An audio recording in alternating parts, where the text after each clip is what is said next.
What's up, everyone, and welcome back to another edition of Sunday League Screamers podcast. I am your host this week, Michael Nolan, with my two co-hosts, Vito Inazelli and Steve McCutcheon. Gentlemen, please say hello. What's going on, Mike? How we feeling, boys? How we feeling? Very confident, very good, and hope the U.S. really pull a rabbit out of their hat. But we'll get to that in a little bit, some of the talking points. We have a great show coming up for you guys today for all of our 10 listeners. We're going through and grading all of the BPL teams and transfers thus far and having a very in-depth update on the USA and how we have progressed throughout the Gold Cup. So to kind of kick it off, first and foremost, go through the transfers. The way we're going to break this down is we more or less bucketed, in our opinion, the grading system, if you're familiar with like A through F, A being you did amazing, F being you fucked up. Well. That being said, we'll start with the first team that we've all agreed from a consensus perspective that we thought have done a really good job. We'll start with Aston Villa. Vito, how do you think that they've done thus far? Great. Assuming the rumors are to be believed, and Leon Bailey really is going to be leaving Leverkusen following Kai Havertz to the Premier League a year later. I mean, that puts them right in the A ranking. They've already picked up Buendia, who's the right winger. It was a really good signing for them. We know they struggled with goals when either Watkins or Grealish was out. So that was a great pickup. And I think Bailey is going to be a bit more of the same type of player. But I think that's exactly what they need. They've got Ashley Young on a free from Inter Milan after his 1 year was up. I think he'll bring a little bit of veteran leadership to him. Obviously, He's not a guy you're going to expect playing week in, week out. But again, another guy you want in your locker room, great personality. So I think overall they've done a fantastic job so far. It's going to come down to the two hypotheticals, like I said, if they 100% can secure Leon Bailey, as it's being talked about, and whether or not they're going to accept that $100 million for Grealish. And you would expect that would be the case, considering they're going to shell out a large sum of money on Bailey, and they're not, financial heavyweights like some of the other teams in the league. So I think it would be safe to say that's probably going to end up happening. But they keep Grealish as well, A+. Yeah, A+++ if they keep Grealish somehow, and they actually do sign Leon Bailey as well. They have left, right, center, everything covered at that midfield. Watkins up front. That's a real legitimate attack right there. Goal scoring threats on every side. Love the signing of Leon Bailey. Big fan of that one. Young to short the back. Grealish would just be the bonus if they ended up keeping him. But to my knowledge, $100 million, you got to take it as Aston Villa. But it is up to Grealish from all the news reports and if he wants to leave his boyhood club or not. Regardless if he does or doesn't, I think he's a great player. He can help them out. Man City or Aston Villa, doesn't really matter. But if he stays, honestly, I think they legitimately can push for a European spot next year. I will agree and concur with all of that. Moving on to the next team, we have decided to give an A to Manchester United.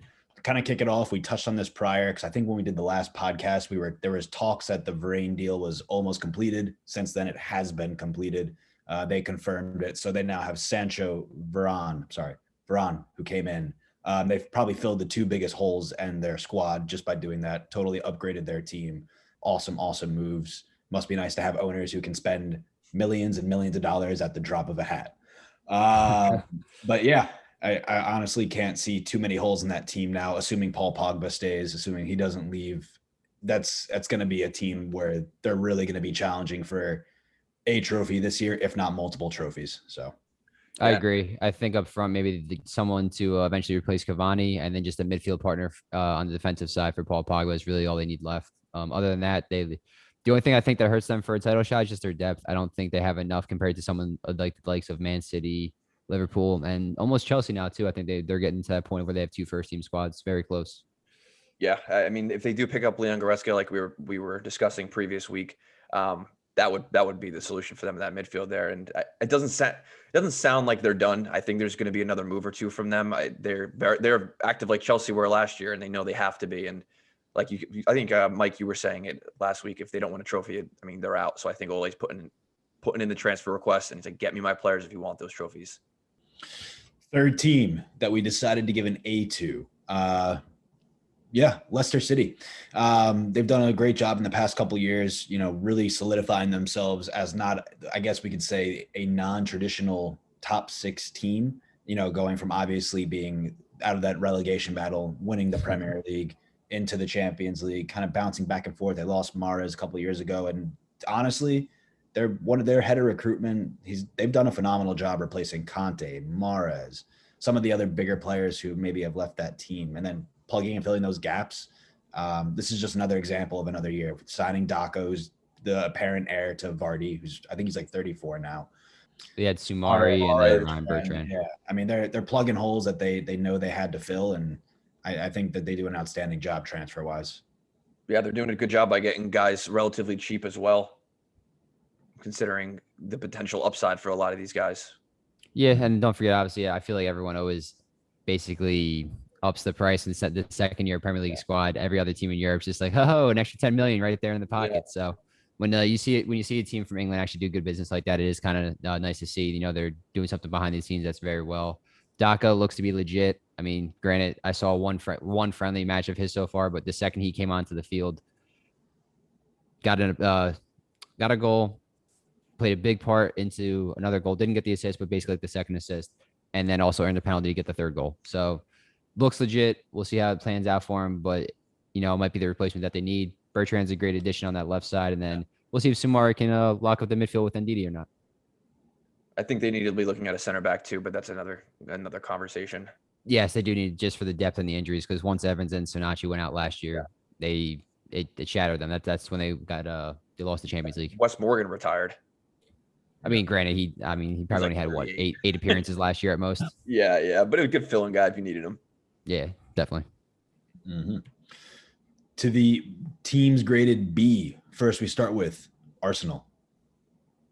Yeah, I mean, Arsenal has made a couple moves. You know, they picked up Ben White. They picked up Tavares and left back, because we know, like we had said previously, they needed to kind of do something with that back line. And Lukongo, they picked up, who's kind of a lesser known name, but he's filling in that center mid position. And you know what? It's a good thing they did, because watching Thomas Partey limp out of the friendly yesterday against Chelsea, we had said that was already going to be a need for them, and to be down Thomas Partey is not a good place to be. So I think they're kind of in the same place as Leicester. Steve, as you mentioned, plugging up the holes. They're not going crazy with the names that they're getting. I don't think they have the pull for that at the moment. They need to be back in the Champions League spots for that.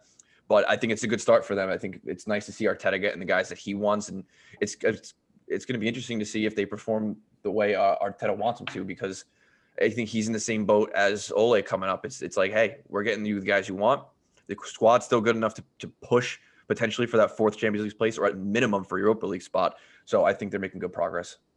I think it's Europa League at a minimum or bust for Arteta at this point. I don't think he keeps the job. If not, I mean, I saw a funny statistic the other day. They have 6 of the 7 top transfers ever on Arsenal in their lineup right now. Granted, yeah, Partey just got hurt. We don't know how that's going to play out for them, but regardless of injury, you have 6 of the 7 highest signings ever. So either Arteta can't figure out how to use them.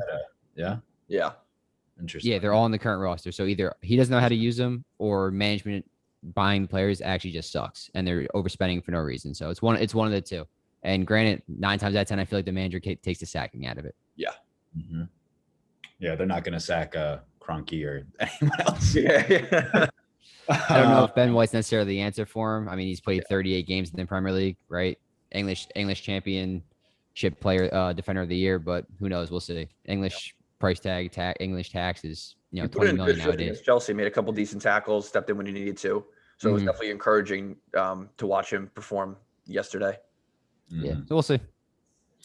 Second team in the B category, Crystal Palace. We were talking last week about I'm going to totally kill his name, Guhi. Yeah, he looks like to be an exciting player. Curious to see how he comes on. Like we were saying, they have Eze now. They have Zaha, Guehi. They're going to be fun in the attack in that sense. They got a big hole filled center back wise, because Gary Cahill just left. They signed Joachim Anderson, or Joachim, all the names, the European names. Sorry for anyone who's listening, and I'm totally butchering. We're very uncultured. Yeah, apparently uncultured swine here. But yeah, I mean, I think they've done a good job personally, filling in a bunch of big holes they need to. Also bringing in a lot of youth where possible. They're setting themselves up for the future, realistically. And I think that that's the right moves for them at the right time. Maybe a year or two late. They've been relatively stagnant. So I'm happy to see that they're actually going out and spending money, because they haven't been that type of club in the past. So Yeah, absolutely. And then they also brought in Connor Gallagher on loan from Chelsea to kind of shore up the middle of the field a little bit. And in their friendly earlier today, we're recording this on a Sunday. They went down to 10 men, I think, within like 30 minutes. Totally Crystal Palace, like in a friendly to do that. And Connor Gallagher just ran the midfield, played some nice passes for like just drove. He's one of those guys that just drives from box to box with the ball and is very good. Center defensive mid, just kind of controls the whole midfield for him. So if he stays healthy for them, I think it's a very big pickup as well to sit right in front of that back line. Yeah, a couple good bits of transfer business they did with Chelsea there this season, before the season. But yeah, I agree, Steve. I mean, he was great watching against Bournemouth too. He was the only guy to go 90 minutes on the Chelsea team, and outside of maybe one sloppy touch, he was very well composed. I would like to see him drive forward a little bit more, but I think that's exactly what they're going to be looking for from him. Mm-hmm. Next up in the B category, Leeds United. I think they did an excellent job. They secured Jack Harrison on a permanent deal from Manchester City, which was huge. He played a big role in their season last year, and just having him on a permanent basis is awesome. Junior Firpo from Barcelona to shore up that left side after Alioski left. Just a great signing again. They're doing good business. Mm-hmm. They might need another center back, possibly. I think they could just get like one maybe marquee name in there just to really shore up the back line. But the way Bielsa loves to play over there, it's just attack at that point. I don't. You could sign someone like Varane, and I really don't think it would make a massive impact on their team. Maybe just a little bit, just kind of like the experience. I think that's an understatement and a half. I think that. I don't know, man. Listen, they're going Kante. That's it. They just need Kante so he can do all the defensive work of 5 people while everyone else is in the opposing 18.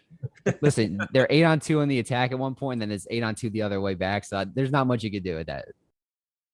And then fourth team up in the B category, and the final team, Liverpool. Vito, how do you think they've done thus far? Yeah, I mean, they haven't done a whole lot, to be honest. I mean, the only real move they made was for Konate, but I think that's the one they needed the most, was to fill that center back position with the injury worries between Virgil and Joe Gomez, and honestly, everyone on that team at this point. So it was a good move. They don't really have to do too much. The foundation's there. They play well together. Klopp's a mastermind. He's a genius, and they're going to get the best out of him.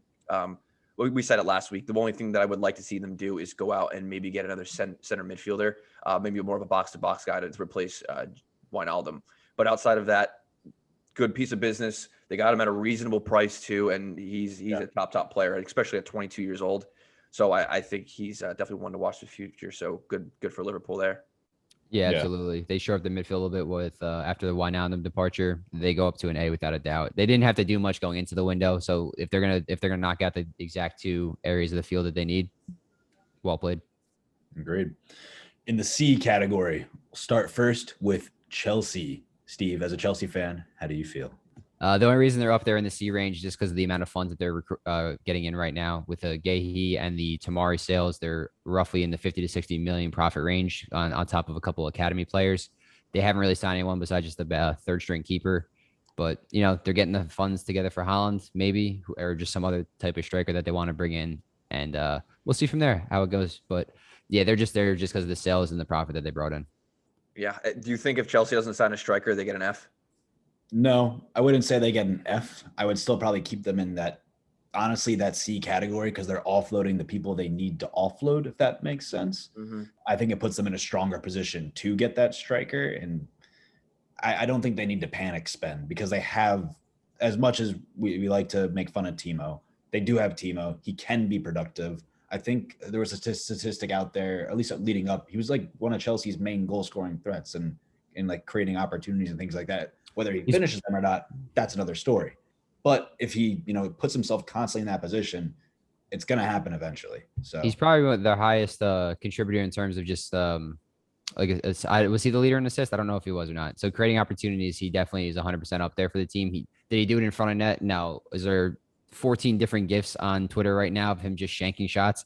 Absolutely. But live with that. You have Tammy as your backup as a B. He already proved 1 year that he can actually lead the front line for Chelsea.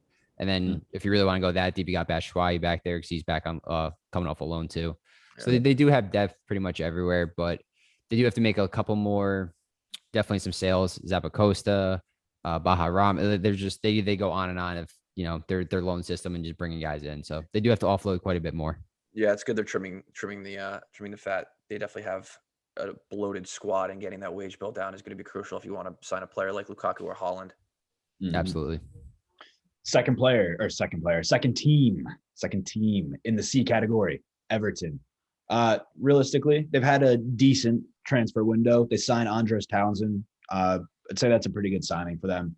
Provides more depth, more of an attacking presence than they already have. Now that Carlo Ancelotti's gone, they're going to probably still need all the help they can get, moving forward in that space. Who knows if James still stays on that team.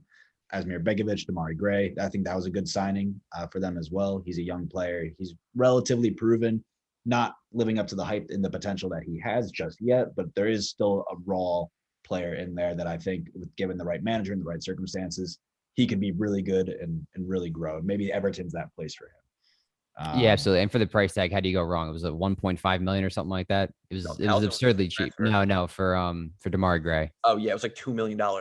Yeah, it was nothing. So like, absolutely take the risk on a guy like that who has all the potential in the world. That's a good signing. I mean, granted, yes, has he lived up to anything yet? Not really, no. But if you're gonna be giving me a guy for pretty much free, yeah, let's take it. Yeah, and watching him, you can see flashes of his brilliance, knowing that he does have the talent to do so. He's got to string it together more consistently. They also got Asmir Begovic as a backup goalkeeper on a free transfer, so I think that was a good move for them too. Yeah, he actually and did you see in the Florida Cup when he saved the penalty shootout and then scored the game winner too? Yeah. Great first impression. It's good to see Everton recognizing where their needs are too in the signings of Gray and Townsend, because they need that depth in the wings. You have Calvert-Lewin through the middle, and Richarlison likes to drift into that spot too. He can go outside and inside as well, but they definitely were lacking on those outside corners, and signing these two guys, I think, makes complete sense for them. In all honesty, I think the one thing they really need to do is they like to spend cash. Just in my perspective, I always view them as like the Spurs of the North in a sense, where they have like that Spursy record. They need someone defensively who can come in and be a rock for them. I really think they lack that leader. So if they can do that, definitely bumps them up in my book of having like a successful transfer window. Mm-hmm. Next up, Norwich City C. So with them, they lost a couple players, brought in a couple players. Most importantly, they filled in, in my opinion, they brought in Billy Gilmore. It'll be interesting to see what he's able to do coming in from Chelsea to help fill the hole that Oliver Skip left because he went back to Spurs. A couple other wingers, Rashika from Werder Bremen, a few others in general. Decent transfer window. I think they're going about it in a way where they had the success of getting into the Premier League about 2 years ago, right? And now it seems like they're trying like a little bit of a different strategy, which I'm all for, and hopefully it pays dividends. We'll see what happens with that team throughout the year, though. But yeah, they got killed last time. Pookie came off to a really hot start back, I guess 2019 it was, in August, player of the month. They looked like they were rocking and rolling, like they just picked it right up from the championship. And then he got out hurt, injured later in the year. You could just saw their attack completely just nosedive for the most part. So Cantwell up there is definitely going to help it out. Gilmore protecting the center backs and kind of controlling the midfield. I think it's a great signing. I still think they're kind of in that relegation battle without a doubt, but I think they're in much better hands than they were 2 years ago. Yeah, I'm a big fan of that Rashika signing, actually. I like him as a player, watching him in the Bundesliga. I think he had 21 goals and 17 assists in about 80 or some odd matches. So the return from him isn't terrible. He's not a guy you're going to get a goal or assist from every game. But I think at this point in Norwich's bid for survival, that's the type of player they should be looking at. So it's good on them to go out and get him. Yeah, absolutely. He was good for Bremen when he was playing for them. Fourth team in the C category, Tottenham Hotspur. Real brief on them. They signed two players. Younger goalkeeper, potentially the heir to Hugo Lloris. Happy with that. The way they structured the deal was perfectly fine. They also signed Brian Hill, young, exciting Spanish winger. Beyond that, they've offloaded a whole lot of deadwood from the team, which they needed to do. We've been saying they've had to do that for a while. So that's been good. Rumors are kind of floating around that they're wrapping up the deal for Christian Romero from Atalanta. Hopefully within the next week-ish, we'll see. That'll definitely bump them up a little bit. But overall, it's been a decent transfer window.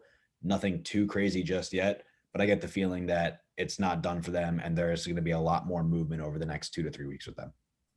Yeah, they definitely need to cut the wage bill, and the quantity of players they have. I mean, they basically got rid of 5 guys and just to offset the Brian Hill signing, but I mean that's what they had to do. So I think they recognize their needs as well. Now they just need to start spending some cash. I mean, they got a Harry Kane size hole they might need to fill.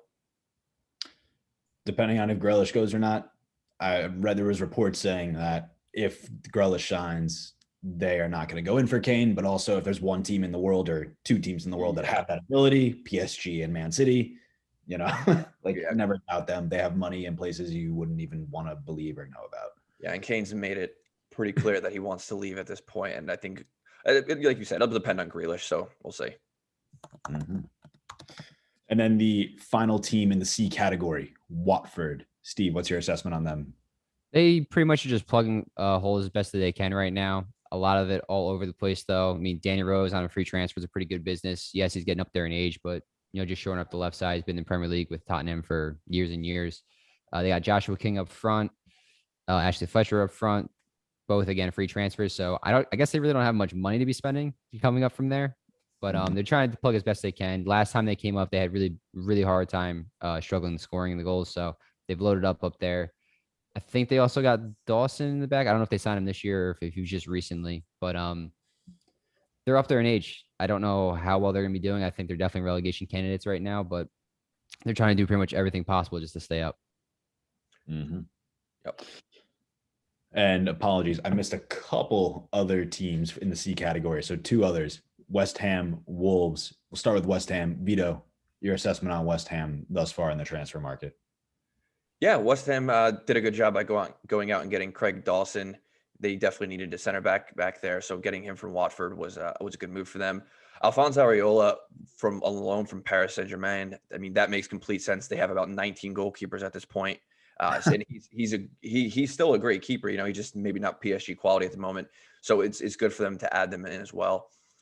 Felipe Anderson came back from his loan at Porto, so it'll be interesting to see if he gets. He went to Lazio, didn't he? Yep, he went back to Lazio. Going to Lazio.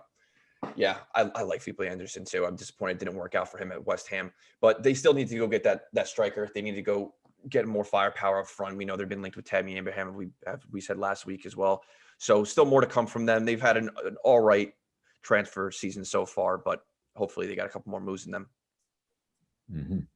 And then the final team in the C category, Wolves. Just looking at this, and I didn't realize this too. This kind of caught me by surprise, but they picked up Francisco Trincao on loan from Barcelona. Mm-hmm. Didn't realize that. Mm-hmm. That's actually a pretty cool move, which I weren't even aware that they were doing that. I'm not sure if he's a Jorge Mendes client at all. Might be. Is he Portuguese? I'm not aware. All right, well, if he fits the player profile, I guess. They're just really 11 Portuguese players at this point.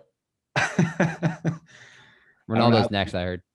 I don't know how to get away with that, in all honesty, but I like it. The main thing, obviously, and I'm kind of surprised that they, at least from what I can tell based on the players they picked up, obviously after the Raul Jimenez injury, their striker, they needed somebody who can really come in, be a replacement if needed. I don't see anybody on that list of names that have come in that really pops out as like, hey, this guy's the backup. I think they still have William Jose, so maybe they have plans to utilize him a little bit more just in case. But yeah, they're being relatively cautious right now in the transfer market, not too much spending. Not sure what to expect from them next year, but as of right now, in my opinion, lower C category of like a transfer, like they just squeak in a little bit. Yeah, they got the replacement with Jose Sa after Patricio left. So they did do that right away. They might be working on another striker. I don't know if they'll actually get it in or not, but yeah, their attack suffers greatly when Jimenez isn't up there scoring goals. Mm-hmm. Yeah, great move by picking up Sa. I mean, we'll see how he performs in obviously a more demanding league like the Premier League. He came over from Olympiacos, so it's going to be maybe a little different. But 70 games, 42 clean sheets, only 32 goals conceded, and I think they got him for like $9 million or something like that, dollars, not even pounds. So I think it's a great piece of business for them. Mm-hmm. On to the D teams. First up, Brentford. Vito, assessment on Brentford. They spent actually a little bit bigger than I expected them to, but I think, Mike, you were saying last year they're not in the youth category. They're out there spending money on players. So they picked up a center back, Ayer, I believe how you pronounce his name, 23 years old, a lot of upside potential. They got him from Celtic, so he's already coming from a championship caliber team. They spent actually a decent amount on him, about 17 million.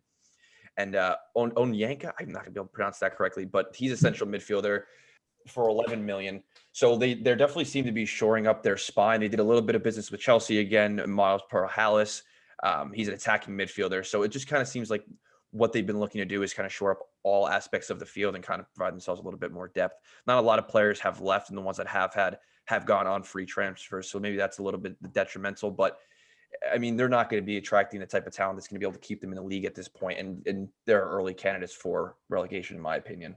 So I think that's why we have them so low there. But hopefully more to come from them, and they can try to climb that table a bit. Second candidate in the D category, Brighton. Like we were saying the week prior, when kind of going through a little bit of the assessments on the second episode or the first episode of the podcast, they just need somebody who can really put in the goals, who can really do that. I would love to see them kind of make a move for somebody maybe a little bit more well-known, more finishing prowess, might be a little bit older, later in the twilight of their career, but still wants to come to the Premier League, something to prove. They haven't done that. That's by far the glaring need. They got to do something about that, in my opinion, to get out of that category, get out of that D potential. Yeah, definitely. Third up, Burnley. Steve, how do you feel about Burnley and their transfer approach thus far? I mean, they're in the D category, so not well. Yeah. But now they just need more work. They're not really picking the spots where they need to be. In my opinion, they got Wayne Hennessy to back up Pope. I guess that's good business, but realistically, get someone in the midfield. They need someone in the attacking presence just to get the ball forward, take on more responsibility, just getting the ball from the back to the front. And then I really think they need to sign like a legitimate striker. I don't know if they have the guys that are necessarily going to be putting the ball in the back of net on a consistent basis between Wood, Vidra. I know they have one more, Ashley Wood. I forget what his name is exactly, but they are not signing the players that they need to be doing. That's why they're in the D category. Yeah, they did sign one center back from Stoke from the Championship. He contributed 3 goals last year, and he played 39 games. Yeah, Nathan Collins.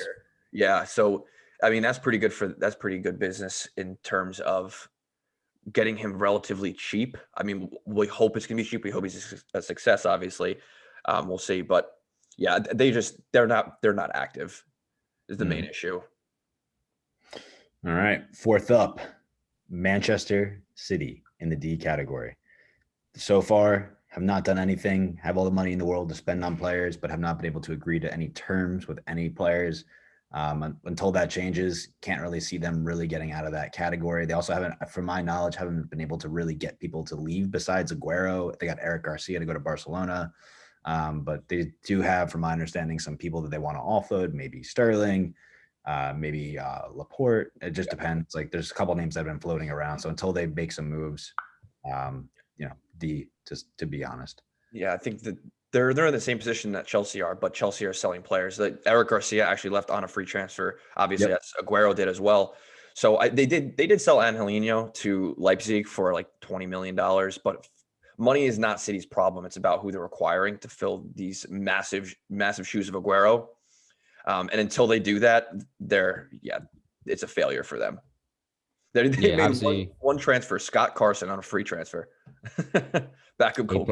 A+ to me. Yeah. But once they figure out the Aguero situation with the striker, they're obviously going to move up. And then we're recording this on a Sunday night. So by the time this is posted on like a Tuesday, Grealish might have already chosen to go to City. And then obviously much different of a rating for them as well. Yeah. I still think that will only bump them up to a C maybe. It's not their big need until, in my opinion, until they finish that striker search. It's definitely first. I would agree. And then the final D team, Southampton. Just quickly looking at kind of the people that have come in, that come out. They did get rid of a lot of players. Some released on free transfers. Some they were able to sell. They brought in Theo Walcott to help out with the attack a little bit. So that'll be a big plus. Realistically, I just feel like they're lacking, especially if Ings leaves, they're going to be lacking someone up top. They need someone a little bit more central. Mm-hmm. I feel like defensively too, they were a little suspect, especially in the later half of the year, and maybe and someone to help shore that up. That's something they'll look at. But from my understanding, they don't have the most money to really be spending. So they have to be cautious and smart about how they're really finding these players until they're able to kind of fill some of those holes or do some type of swap deals. Don't really see it really getting any higher for them instead of this.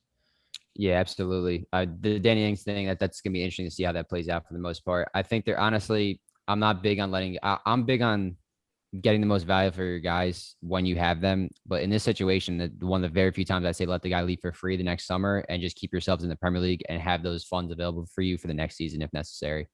Otherwise, you get relegated. Yes, you get some relief packages and funds from there, but it's not enough. You want to be in the Premier League regardless. So I think very rarely I would say let a guy leave for free, but this might be one of those scenarios where carry us to next season and then we'll figure it out from there.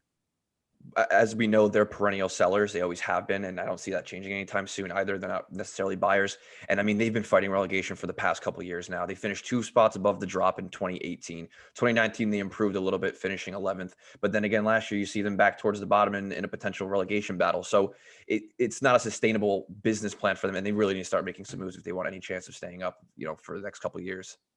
Absolutely. And then our final team in the league, the only team to get the coveted Newcastle. They have been atrocious this transfer market. They don't have really any money to spend. Yeah, they got a whole lot of work to do with a team that they really need some serious help. They need to get bought out is what they've been talking about. Yeah, absolutely. God bless them. God bless those fans. I can't imagine that pain. But hard to believe that Shearer played for them long ago in a galaxy time. Please don't get mad at George Lucas and copyright us. Yeah, but that's pretty much it for our transfer roundup and where the teams stand, our gradings thus far. Obviously, as Steve stated, this is being recorded on a Sunday night. As of tomorrow, who knows what the hell will happen? The soccer world moves extremely fast. Football, get it right. World moves extremely fast. So, maybe by that point, Grealish is on Man City. Mike Grealish. Look, man, I don't. Uncultured swine, we get it. Killing me. Look. It's better than Atlanta the entire time. Anyway, moving on to the Gold Cup. Want to kind of get your both opinions on how you've seen the U.S. play, from the beginning Gold Cup stages to this point right now. Curious, what you thought has been going well, what you thought hasn't been going well. We'll kind of also walk through players' stocks that have increased, player stocks that maybe have decreased a little bit. And then beyond that, just kind of going through Berhalter as a whole and getting, an idea of what we really think about him, given his tenure, where he's at with this team since he's been in charge. So. Gotcha. Yeah, I mean, I'll kick it off real quick. Just I'll group all the group stage matches together for the most part. They were all very similar in the sense of, besides the Martinique game, that was completely different. I think that was just a completely the quality of Martinique versus the U.S., even if it is our B or C team, is just very, very different. It's big difference in quality for the most part. Yeah. And that's why it ended up being 5-1, 6-1, whatever the final score was. But Haiti and Canada both were very similar in the sense the first half was cagey. We got early goals, thankfully, and just kind of rode those out for the most part. But you could tell these guys haven't played together. This is their first camp as a group. So it was cagey. Didn't really have a natural flow to it. The midfield looked kind of suspect at times. The attacking up front, we'll get to Daryl DK later and how he did not impress one bit and all, but very similar games in the group stages. Cagey in the first half, we figured it out in the second, and then just kind of wrote it out with some early goals. Mm-hmm. I would totally agree with that assessment. I think it has a lot to do with the fact that obviously these people don't play together on a daily basis. It's also, from the most part, a very young starting 11 that Berhalter is putting out there each week in out.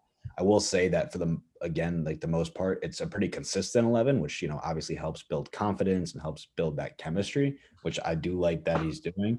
But I feel like as the U.S., we have a lot of talented players, in the MLS and Europe, whatever it might be.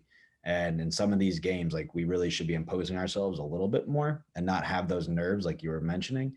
It's something I would love to see us kind of work out. And you could tell Berhalter's trying to get his team to play out of the back more, be more confident on the ball, play a little bit more possession.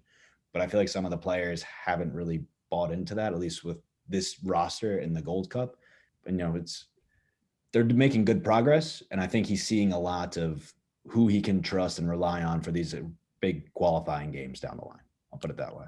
Yeah, absolutely. I mean, it also doesn't help. Like he's experimenting as well with the squad. The group stage games, we didn't play the same. We didn't start out in the same formation for any of the three games. We had a 4-3-3 in the beginning, then a 3-4-3, and then a 3-5-2. So he switched it up as much as possible. Got some guys in some different spots just change it up for the most part. He doesn't know what he has with these guys, right? This is basically our B and C, our squad depth for World Cup qualifiers and World Cup in the future. So he's figuring it out as he's going along as well. Yeah, that's exactly what I was going to say, Steve. I think this Gold Cup came around at the perfect time. He's getting to see a lot of players who are still realistically kind of fringe players who he needs to understand a little bit better in order to make his decisions. Who's going to come with, Dest and Pulisic and McKennie to the World Cup? Because I mean, realistically, there's only a couple sure things in that U.S. National team at the moment. So it's Mike, you mentioned it with the KG first halves they have definitely looked better as the games progressed. I would like to see them be a little more confident on the front foot, but I mean, they're in the final, so. So based on what you've both seen so far, who are some players that you think have either underperformed, overperformed? Curious to hear your thoughts on that. Yeah, well, I mean, we can start with just the guys at the stock that's increased for the most part. First and foremost, Matt Turner in goal. Dude's been unreal right now in this tournament. He's making saves that he should be making, but he's also making the ones that you would expect a goal, and he's still turning up with it. That Qatar game, 2 point blank opportunities that our defense screwed him on. He kept them at bay. We're actually currently watching the Mexico game as recording this, and he's been on his head at a few of these chances. So it really all depends what's going forward, because you have Stefan as I still think is the number one. Even after everything with the last Gold Cup and Horvath, and the fact that even Stefan's not even playing for City, Horvath's starting for the most part. That's what I'm saying. But like, how short-term memory are we? You know what I mean? Like, yes, Turner's putting in an absolute shift right now. Horvath put in a great Nations League final game, and Stefan, yes, at Man City. I think the experience is great playing under Pep and playing behind Ederson over there. But yes, he is going to need to get some first team experience out there. Otherwise, it's kind of a waste. So Matt Turner's definitely on the up and up, and let's just say Stefan's the starter right now, but that second spot, he's going to be pushing Horvath like no other. Yeah, I think Turner's definitely turning up the heat on Stefan. My only problem with Horvath's a decent keeper, but you can't. I don't think he's necessarily directly in the conversation based off of that. One run they had where they won that trophy. Matt Turner has looked really good. He's made a couple incredible saves, but his decision making at times has been a little suspect. He's been caught in possession a couple times, especially tonight because the game's live right now, the final. And in the first half, he got caught in possession, and the Mexican player took a dive, and the penalty didn't get called against him, thankfully. But we're seeing the same thing with Stefan when he was playing, and it was the FA Cup when they were playing against Chelsea and they got knocked out, or whoever they was against when he made the mistake for the 1-0 loss. So I think you're right, Steve. I think Stefan remains the number one at the moment, but I can totally see Turner in net come next December or November. Yeah, no, absolutely. He's definitely going to be on the World Cup qualifier rosters without a doubt after this performance. Secondary question for you, Vito. How long were you waiting to use that Turner's turning up the heat line? I didn't even. I honestly didn't notice that you just said it out loud. You had that penciled in, didn't you? Yeah, I wrote it. Yeah, he definitely did. It's written down in front of him. It's on a post-it on his laptop right now, right in front of him. Made flashcards and taped them to the wall. Yeah, I'd say another player that I think has done really well, and we were talking about this prior while watching this game and some of the prior games, Miles Robinson. The back line for the U.S. is very, I don't want to say suspect, but it's fluid, and it could be changing at any point and any time just based on some of the players, some of the performances. I'd say the only real lock in there is probably John Brooks and Serginho Dest. Besides that, there are 2 open spots on that team. Miles Robinson, he probably won't be getting the starting spot as a center back in the World Cup qualifier, but I think he's pretty much solidified himself as maybe a fringe third, probably that 4th center back pairing realistically, to kind of come in and help shore up, God forbid, any injuries, things of that nature. He's had an outstanding, in my opinion, Gold Cup. Yeah, no, absolutely. John Brooks, definitely the out and out number 1 that we have there. Chris Richards, I think, is probably locked in as a number 2 currently. They haven't really done enough together though yet. So to see that partnership, McKenzie's up there, and then I think Robinson's right behind him now after all this. So he can easily go up from here, no doubt about it. He's a young guy and everything, but it's an uphill battle. He's got these guys over in Europe that are performing for those clubs, and we'll see how it goes for him. But he's definitely taken a huge step forward. Going to be a part of the World Cup qualifier squad without a doubt, in my opinion. I don't see how Berhalter can leave him off. Yeah, I think just moving on to Jesse Zardes. Do you think he comes in to the World Cup qualifiers? You think Berhalter brings him along because he's had a decent campaign for this Gold Cup as well, and he hasn't always been the most reliable guy at times, and he got the move. Berhalter is actually the one who secured his transfer in, I think it was 2 years ago when he had that last breakout year where he was a big slump and he came back and he scored like 20 some odd goals, like a career high in the MLS, and that's how he came back to the national team. But do you guys think he'd be on the roster? I think he's definitely on the roster. I think Sargent is going to be the starter for us at that point in time. He's currently in the Bundesliga second league, and I really hope he gets transferred out of there this summer up to the Bundesliga again, because I think he's well more valuable up there and he can help a team. But yeah, I see Zardes being there. He plays the Berhalter system well.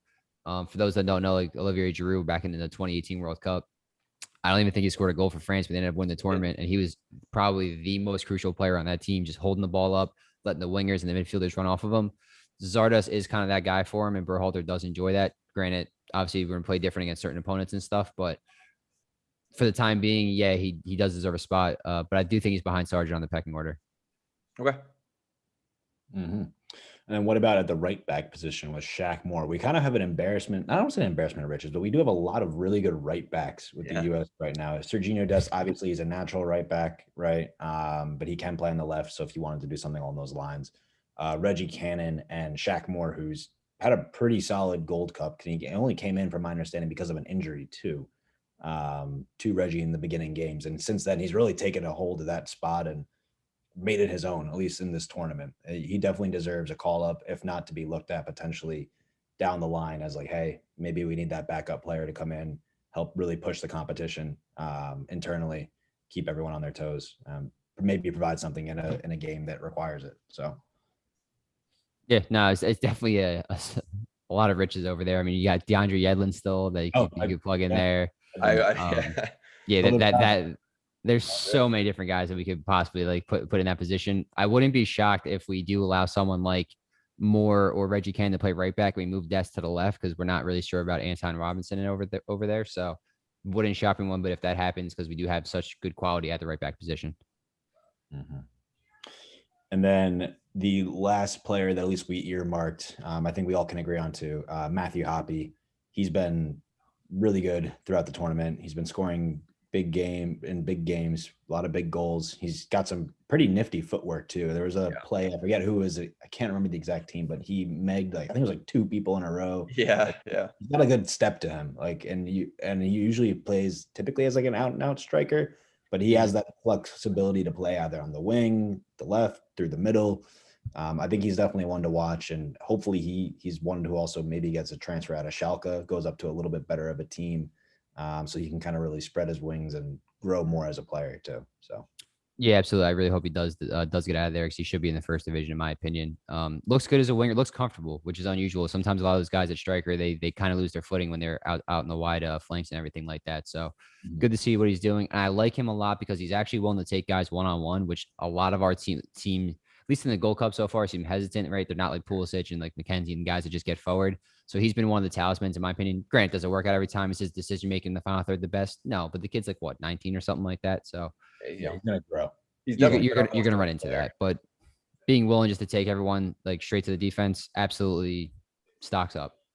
Yeah, it's something this team has been missing, is that direct player to push the tempo, push that back line a little bit, have him a little bit weary, and he's been fantastic. I watched that nutmeg he had like 3 times on repeat. It was filthy. He's definitely one to watch. Yeah. And it's some players that maybe have not had the greatest Gold Cup. And we'll kind of go back through and do some honorable mentions afterwards. But players that haven't had the greatest Gold Cup, obviously the big one, Daryl DK. From what I've read, he's been playing hurt a little bit, but still, obviously, all the hype built up around him over the past couple months, obviously went on a scoring frenzy, we can call it that, in the championship with the team he got looked up to, Barnsley. Thank you. So not what he would have wanted. I still think there's definitely a player in there. I still think in the future, maybe not this World Cup, but maybe the next one, he'll be involved in those discussions and there'll be a lot more say, and he'll have a lot more sway in that. But as of right now, to your point, like you would say it's probably Sargent. You'd say it's probably Zardes, who just slips ahead of him. Maybe in like even another, long shot scenario, Hoppy fills like that third void because he can play and that be flexible in those areas. So is there room for DK? I'm not sure. Like based on at least this right now. If I was creating the squad tomorrow, I'll put it that way. Yeah, no, if it's tomorrow, he's definitely out. He's on the outside looking in without a doubt. He's had 10 shots throughout the tournament, 5 on target, and then 2 goals. Most of that work was like on Martinique, who's obviously a very inferior opponent, as we discussed before.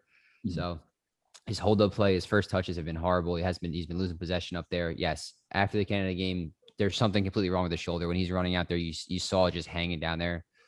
I've had a separated shoulder in my life. Thing sucks, and I don't even know how you can be playing soccer on that if that's the case. So like I have football.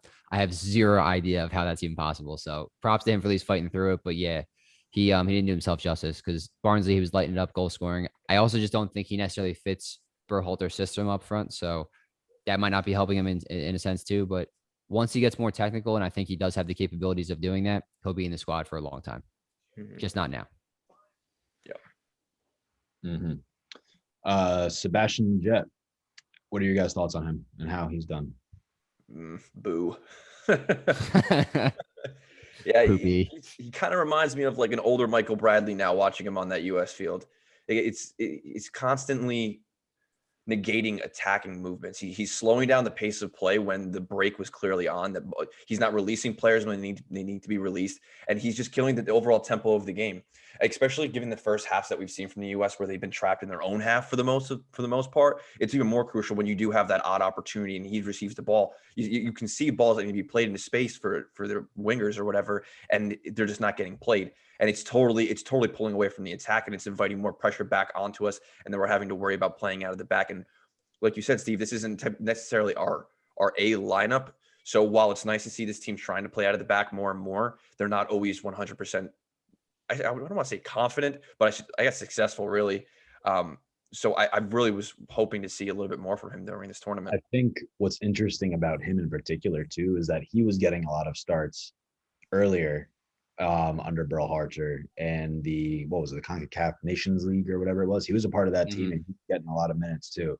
So it kind of makes me believe that he's obviously got some type of inclination to be using him, whether as it's like a leader on the field, maybe as some type of sway in that locker room or something along those lines. And those players respect him and look up to him, which is why he's consistently on that field, even though sometimes the performances may or may not deserve it.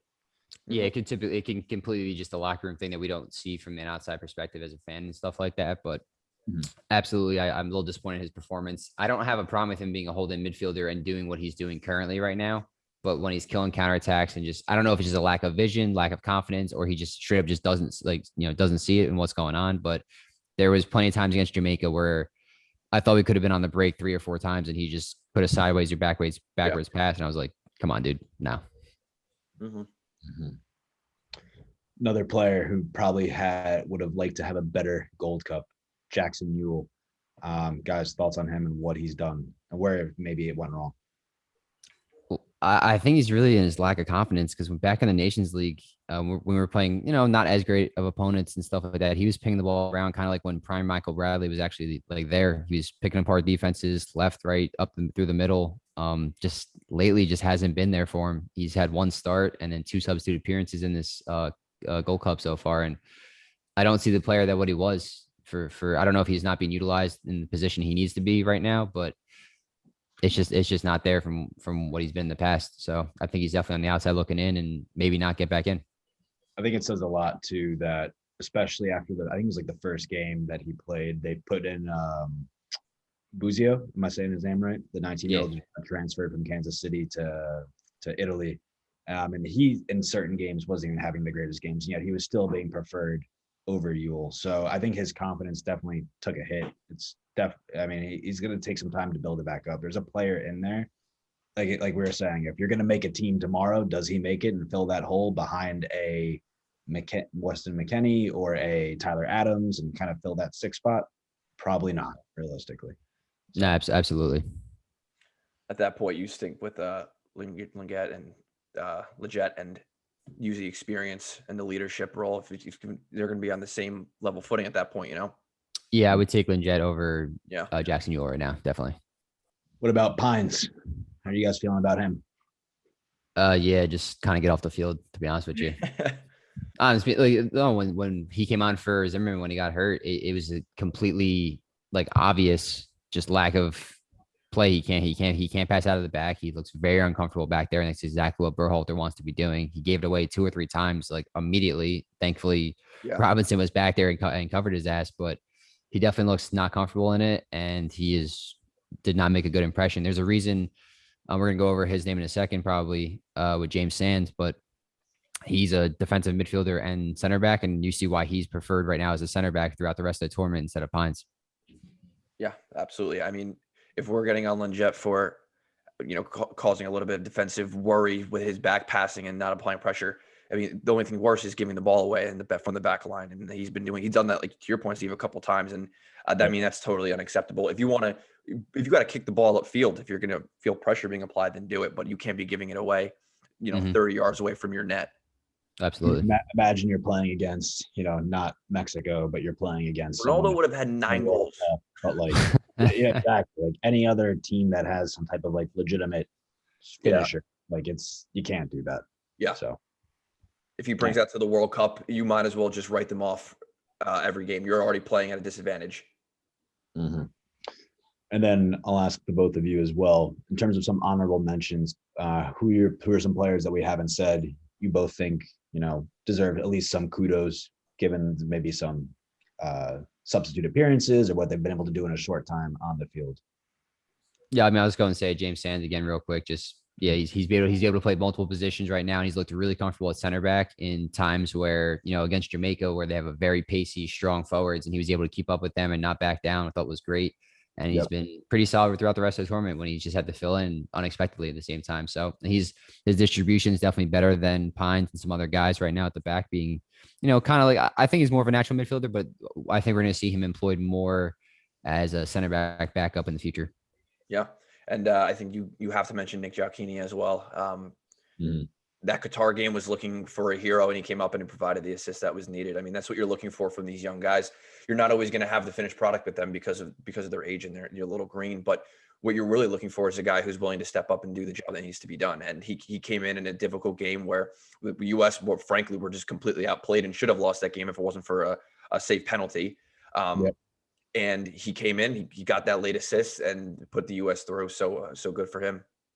I would say too, one player that, at least watching this game kind of pops to mind to me, and from some of the games I've watched too that we didn't write down initially, but Kellen Acosta, I think he's had a pretty solid Gold Cup tournament. I think he definitely puts himself in the conversation to be one of those backups. Any positions in that center midfield, except for a little bit more attacking. He's able to cover a lot of ground. He's got some good range on his passes. He's also not afraid to do the dirty work. Also, I think he's someone to definitely give some kudos to. He's had a good tournament. He's built for CONCACAF football, without a doubt. Yeah. Yeah. But I mean, earlier on, I thought he was a little rough, but as the tournament's progressed, he's looked much better and much more comfortable. So, but yeah, no, he is CONCACAF through and through. Yeah. That's saying something. If only, the World Cup was CONCACAF like. We'd have a chance. That'd be nice. Cool. So good conversation there. But moving into Berhalter as a coach, as the Gold Cup in general, kind of curious, taking a little bit more of a macro level first, and then we'll dive into the Gold Cup. But just based on what you've seen in his short time in charge of the U.S., I'm kind of curious, what your assessment is, what you think he's done well, where you think he still needs to improve and help improve the team. Then we'll kind of, again, dive into like the actual Gold Cup as of, how we think that's been playing out from his perspective as a manager. Yeah, I mean, on a macro level, I think he's actually done a pretty good job. He's the fastest coach to 25 wins. I think is one of the latest statistics that came out. So I think he's doing an excellent job in that sense. He's getting results, which obviously that's what you're based off of, right? So that's definitely positive. But tactically, the kind of players that we, Pulisic, the McKenzie, like all those guys, like, okay, we're legit now. Like he's instituting a different style of play, which we've always talked about, wanting to do it since Jurgen Klinsmann was a manager. Like we never had that play out of the back and just kind of dominate teams. I think as fans, we have to kind of tone it down a little bit in terms of our expectations. Yeah, should we be beating Martinique 6-1 like we should? Yes, absolutely. But when you come up running against teams like Canada who are, getting better, I think there's more of a respect thing instead of where we're automatically just thinking, oh, they're an inferior opponent, we have to crush them. like every single game. So I think we should tame down our expectations a little bit on him. I think we're definitely harsher than maybe some other managers that we have been in the past, but he's been doing an excellent job in my opinion. Yeah, I think so too. One thing I've liked that he's done so far is brought a little bit of stability to the starting lineups where we're not, I'm thinking about the Klinsmann era and you kind of never knew who you were going to get out in that field. It was always a hodgepodge of players that were brought in and out. But I feel like when I'm watching this Gold Cup tournament, you're generally seeing the same faces on the 11 starting 11 lineup week over week, which I think was nice for them as well. I would like to see a little bit more of tactical awareness in the substitutions. He's made a lot of like for like substitutions, and I think that's fine if you're going to stick with your game plan. But there were times when the game plan wasn't working for us, and I would like to see a little bit of a different look and maybe change the formation mid game. But overall, I agree with you, Steve. I think he's done a very good job. I mean, he's in the final for the Gold Cup. I mean, you can't say anything bad about it. And as of right now, it's an extra time. So I think to your point though with the substitutions, I think this is the best we've seen him with that in the Gold Cup, without a doubt. He's changed tactics plenty of times where typically before it's just like 4-3-3. This is how we're playing. This is our lineup. And we're just throwing that out there. This tournament, he's done that a lot differently. He's ripped through different starting formations without a doubt, and then kind of done more tactical substitutions throughout. But he's understanding our pool now. Yeah. He's getting to know the players. I mean, we're all getting to know these players. I mean, a lot of them are 19, 20, 22, 23 years old. So it's nice to see them out there. I don't think where we are now, we don't get without Klinsmann, though. I agree. Agreed. Yeah. Agreed. I think this might be a little bit underrated, but from just like a player's perspective, from what it seems like, they all seem to, from what I can tell, really enjoy playing with him and playing underneath his system. And it seems like for the most part, these players have like a sense of community and unity in the team itself. And I think he does a really good job of helping drive and foster a culture and environment where they're able to do that and be successful and really come together in that sense, which ultimately, or hypothetically, it should help them play better because they're more comfortable with each other on the field. And I think him and the coaching staff do a great job. And also they're passionate, right? Like I know we wrote it down too as like a talking point, but when, the U.S. scored that game, like the winner, and he got right in that fourth official's face. And that's what you want to see, especially as a player. You see that's your coach going up there and talking a little bit of smack. Yeah, that's going to make you a little bit more motivated to go out there and really perform and put really play all out. So yeah, no, 100%. I'd back that guy up in a second if he was my coach. But he's doing something like that. That's awesome. But to your point, Mike, with the players and how they feel comfortable with each other and what they're starting to obtain. You look on any one of their guys like Instagram posts or Twitter feeds. Every single person on the national team comments on it, like with heart eye emojis, like all that kind of stuff. I think they really do have a very good chemistry just off the field as well, and they like each other, and obviously that's going to translate onto the pitch. Yeah, I think one of the problems with Klinsmann was that he was a German manager. I mean, these are American players, and Gregg Berhalter has seen a lot of these guys during his time in the MLS. So I think he's more of a cultural fit for these guys, as well as having a little bit more experience in how the MLS works and seeing them come up and having a longer viewpoint on their careers. So I think having him at the helm has been good overall for us. Yeah, Klinsmann forced us to go into Europe with our top players, which was absolutely necessary. Yes. And then Berhalter's kind of I think he's really starting to finish off the job a little bit. Yeah, I don't think either of them succeed without the other. Like you don't have this team without Klinsmann, and you needed Klinsmann for Berhalter to do his job. No doubt. It's a pretty interesting thing to say, actually. But yeah, I would agree with that. Cool. So besides that, I don't think we have any other talking points, at least on Berhalter and the rest of the U.S. men's team. So unless there's anything I'm missing, guys, I got one. Go for it. Who scores the winning goal, or does it go to PKs? It seems like it's going to go to PKs. Block kicks. I don't know, dude. I've held myself from jumping up on this couch about 16 times with the USA chances. I don't know if you watch from the 75th minute on. And we're paying attention, but legitimately we just were on, like we just couldn't put anything in the net. So I think there's actually gonna be a winning goal, and I'm feeling happy. Jossie Zardes, 117th minute. Ooh, that's bold. That's bold, sir. Written in the stars. Had a good tournament. All right. Well, let's take some time, enjoy the end of this game. But for everyone who's listening, that will do it for this episode of Sunday League Screamers. Again, please remember to like, comment, and subscribe to our YouTube channel and anywhere else that you find our podcast. We are now on Spotify as well. Thank you, Vito, for helping set that up. Again, Twitter at SLS Screamers. _pod for daily tweets, updates about the show, world, football in general. So feel free to obviously comment. We'll chime in and give our opinions. So with that, I'm your host, Michael Noen, along with Vito Anizelli, Steve McCutcheon, and that is us signing off. See you guys next week. Peace out, boys.